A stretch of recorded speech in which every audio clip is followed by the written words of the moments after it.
Welcome back. All right, so there's a few things I wanted to discuss, and I thought, all right, I'll throw them all into one video. Uh, Realizing that there's some long-term subscribers that know a lot of this stuff, but there may be some newer subscribers that don't. So the most recent conversation that I see a lot of is why hasn't he done a Boyer Salming video? Well, here's the thing. 4 years ago, about 4.5 years ago now, Ray Emery tragically passed. When he passed, I did a career video on him. There were ads on that video. The accusation then came out of he's trying to profit off of a man's death. This is disgusting. And I was kind of thrown. I was like, I that's not wasn't my intention at all. But I ended up pulling the video. I ended up just pulling the whole thing. I was actually on vacation at the time, so we were basically I made the video, published it, and then we were traveling, so I had no idea what was going on. So we arrived at our destination, and it was just a mess. And what I found was that there were other channels that were going, "Hey, so he's profiting off of this, and that's wrong." And so since then, I've been like, I it's not like okay, career videos only make maybe $20, maybe 35. So I even tried like giving money to the Red Cross and showing like here's proof that any money I made off that video went, and it didn't matter. At that point it was nope, nope, nope, you've profited. And I thought this isn't worth it. I've talked about career videos, right? Career videos don't really do that well.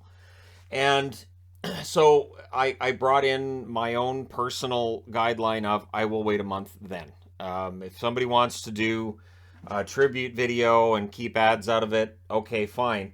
The one thing with that is that I mean I'm a little cynical myself. So here's the thing: you have a YouTube channel and you decide I'm going to make this video. I'm not going to put ads on it. It does not mean that it doesn't benefit your channel. You're still getting views, which the algorithm picks up. You're still going to get a lot of comments, which the algorithm really likes. It's one thing that they track, or how many comments do you get per video, how many comments do you get per 1,000 views, how many likes do you get. All of that is going to go up if you do a tribute video to somebody that recently passed. So you may not benefit from it monetarily, but you're going to benefit from it in other ways, and it's going to increase the growth of your channel.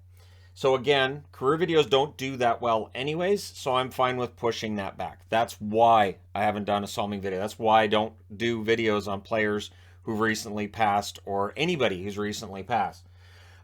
So yeah, that's the reason for that. I just wanted to explain that in a nutshell.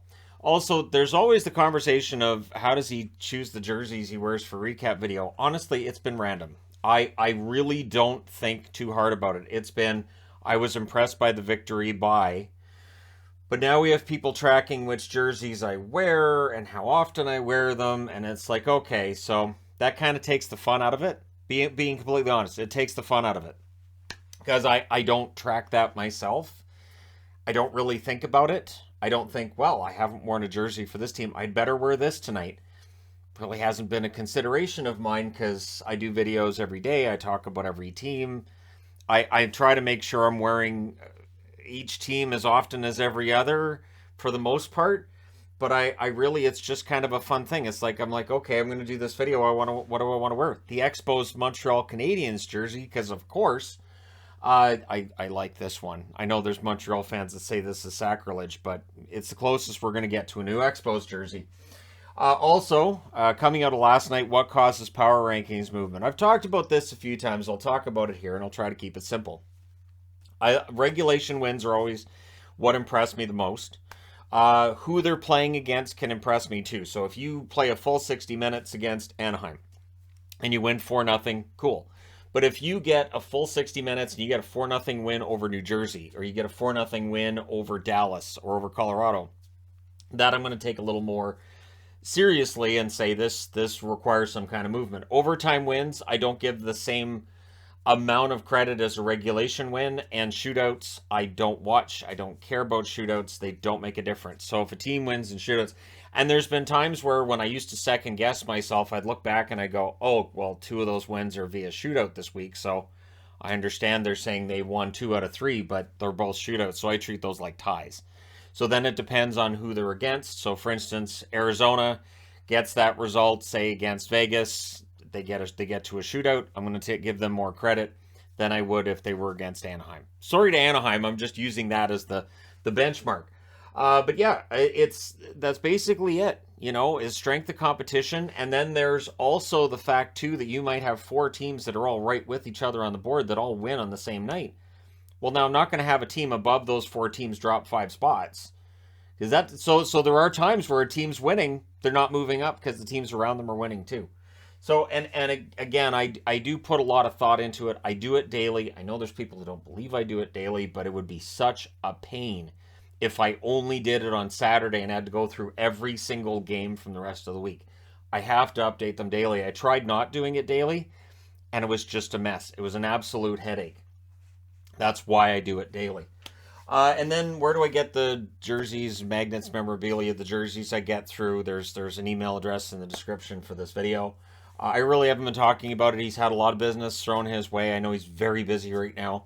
So there's that reason. The magnets generally, the big ones I use for the previews, I got all of them. They're all auto decals. I got them all through the NHL's shop site. I also have I have every team's keychain. I'm just trying to figure out what kind of video I can do using keychains, where I can have, like, I've got a cool little board too where I can put them all on hooks. And I'm trying to figure out, okay, how can I, there has to be something here, and I haven't figured out what I'm going to do with it yet, but I've got every team's keychain, which I got from the NHL site as well. Basically, if they release something with every team, I think, okay, can I incorporate that into a video? And then I may order it. And then there's a lot of stickers I've been buying for years. Some of the magnets you see are ones I've used for 6 years. Some of the ones that I use on review boards and previews, well, not the previews, but the reviews and news boards and stuff, some of them I've had for 6 years, because generally they don't get that beat up anymore. They used to. When the channel started out, they got pretty beat up. They don't anymore. I've got them stored a lot better. And then the memorabilia, there's some of it that I've gotten from subscribers. There's like autographed pucks. There's the cool puck display that at some point I'll have that side of the room all cleared out so we can get that more into videos. Have fun with that. And then there's also, once the new jerseys have arrived, I don't mean New Jersey, but I mean the new jerseys, like the reverse retro, are all figured out and are all in the collection. I intend to do another video or another series on my collection, because it's changed since the last time I went through all 30. I did 30 teams last time. Now it'll be 32, and go through which jerseys I have of each team. And then basically the answer ends up being yes. But it is fun to do videos on that. Speaking of which, I intend to do another countdown next summer. So if you dread the countdown, I'm sorry, but it's probably coming back next summer, where I rank the jerseys. Also, advertising. I haven't seen this as much lately. It used to be an issue. I don't allow links in videos in general. Because it was something I noticed early on, which was, come check out this, come check out this. Oh, hey, go watch this. Hey, go watch this. And I didn't think that was cool. I never used that kind of thing on anybody else's channel. I never have. I've never posted a link to any of my videos on anyone else's channel. I've never said, go check this out. I've never said, this channel sucks, go somewhere else. I generally don't do that on channels anyways. And there are YouTube channels I don't like, but I don't go over to those channels and troll them or anything like that. And I don't have a burner account that I go and troll them with either. I don't have a burner account. I have this account, and I have the Entertainment Guy account. And that's it. That's really basically it. Because I already have problems with TEG, where I'm signed into that account sometimes, where I go to upload a video and I'm like, oh crap, whoops, wrong channel. All right, cancel. Now go start it again on the other channel. It can be a pain. But yeah, I don't allow advertising. I also don't do a lot of podcasts. Like, I know I was on Sakaris and Price. I've been on the Steve Dangle podcast. Those are things I'm okay with. But I found that if I did an interview, if I did the podcast, that then it becomes just this shower of people saying, oh, can you come on here and come on here? And so I have to kind of say no, or just, I don't generally answer a lot of them, because I know how that would become really taxing. And it really ties into avoiding burnout and knowing when I'm close. And there have been times this month where I was close. And I think it reflects in some of the view counts on the channel from when, normally I would have been doing a video on this or on that, and I wasn't. I'm coming out of that now because the schedule's getting more sane. So that's going to help. The schedule's not as crazy from here. Just those 2 weeks in November are absolutely bonkers. And it also goes into why the Entertainment Guy is a thing. So early on, as the channel became The Hockey Guy and I was doing videos on here, there was one day where I thought, I want to talk about the Blue Jays. So I, I did a video where I talked about the Blue Jays, and immediately I saw subscriber counts drop. It was the first time I'd ever seen a negative for my subscriber count. And I had all these comments of, this is a hockey channel. What are you talking about baseball for? And I went, oh, okay. So I created a second channel that was kind of for everything else. So that's when that channel was created. That was over 6 years ago. That channel was created for everything else. I don't generally push it on this channel. I, of course, had the polls that were done during the preseason, where people would vote on this channel and on that channel if they wanted to. It might have been different selection, probably not. But I thought it was interesting that the percentages stayed about the same. I thought that was really entertaining. So it is there too as a way for my wife and I to do more videos together. She's definitely appearing more in that. We do videos that are just the cats. We do videos that are just the rabbits. I'm doing videos on the Soccer World Cup. And I'll be doing another video on the Soccer World Cup at some point today too, with some of the surprises. And, Canada, honestly, the fact they're even just there is just great. I don't care about the result. I think anybody who's disappointed right now doesn't understand the mountain you're climbing to become a contending team in the World Cup. It is not easy. And Croatia, yeah, good luck. But yeah, so that's why that channel's still a thing. There are times where I want to do videos on things that aren't necessarily hockey, and the channel's there for that. So movie reviews, talking about music, like concerts we go to, we always do the reviews on that channel. That kind of thing. I was even reading my books. I still plan to finish that. So if Kai watches this, don't worry, we still plan to finish that. So just throwing that out there. We do need to get that done once we find the time. But of course, with the reading from the books I wrote, that involves my wife has to be there for that because I have to be reading to her. It's weird if I'm not reading to anybody.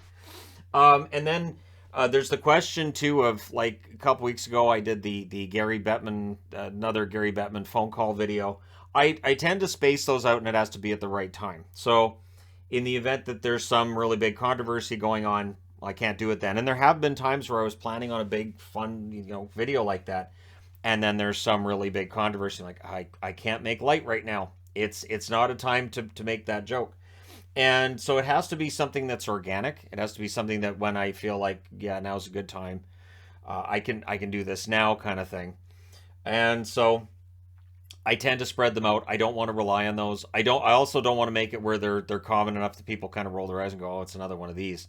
Must be a slow news day kind of thing, which it often is if I do that kind of thing. But hey, they're fun to do, but it's got to be at the right time. And yes, I had a Bob Newhart tape when I was a kid. I had the best of Bob Newhart, and I thought it was the most creative, funny thing I'd ever heard in my life. That was clean. I've always been very impressed with comedians that can be really, really funny, and they don't have to use foul language or talk dirty and this kind of thing. Now I love George Carlin too, but Bob Newhart was a master. So listening to all that, especially the submarine one, it's fantastic.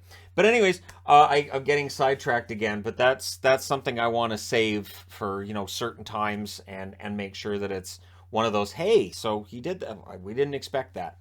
And then yes, this is my job, because I've seen the comments of, well, how can he afford to do? Yeah, I couldn't afford to do this if I had a regular full-time job. When I had the full-time job, which was about 5 years ago, was when I last had a full-time job outside the house. I could only make videos during about a 3-hour period had at the end of the day. I was not watching hockey games. I was watching Canuck games, maybe the odd Bruins game. I was not watching every game. Once it reached the point that I could, do this full time, then I felt I needed to watch every game, in part because of the power rankings. And then if at any point in the future I decide, you know what, I'm not going to watch every game, we'll figure something else out. I don't know that I would necessarily drop the power rankings, but I'd have to do them differently if I wasn't watching every game. Just because, just personally, from that standpoint, I would feel kind of like, I don't know that I trust these, or I didn't see that game, so I don't know how that went. But anyways, there you go. I just wanted to do this today, more along the lines of for newer subscribers, but also as kind of a refresher for others as well. So thank you guys so much for watching, for all your support. It means a lot. Don't forget to hit like and subscribe if you're browsing your way through, you just happened upon this video. And hey, thanks a lot for all of your support along the way. It's been great watching the channel's growth over the last 6 years. And Yeah, I'm humbled by all of this, and thank you guys so much for helping me stay as humble as possible. I will talk to you again soon.